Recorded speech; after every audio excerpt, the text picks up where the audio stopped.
Patan medical કોલેજમાં બનેલી રેગિંગની ઘટના બાદ વીર નર્મદ દક્ષિણ ગુજરાત યુનિવર્સિટીનો તંત્ર એલર્ટ બન્યું છે.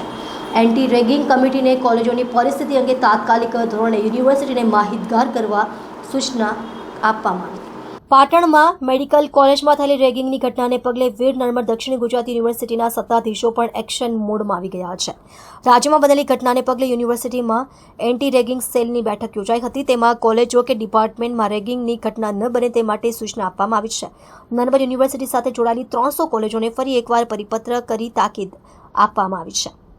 તેમાં પણ મેડિકલ અને પેરામેડિકલના અભ્યાસક્રમ ચલાવતી કોલેજોની એન્ટી રેગિંગ કમિટીના સભ્યોને પણ તાકીદ કરવામાં આવી છે. આ અંગે બેઠકનું પણ આયોજન કરવામાં આવ્યું હતું, જેમાં એન્ટી રેગિંગ કમિટીને કોલેજોની પરિસ્થિતિ અંગે તાત્કાલિક ધોરણે યુનિવર્સિટીને માહિતગાર કરવા સૂચના આપવામાં આવી છે.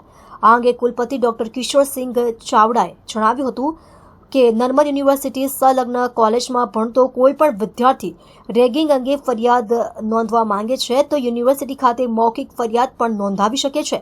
આ સાથે યુનિવર્સિટી દ્વારા હેલ્પલાઇન નંબર પણ જાહેર કરાયો છે, તેના પર પણ વિદ્યાર્થી ફરિયાદ કરી શકે છે.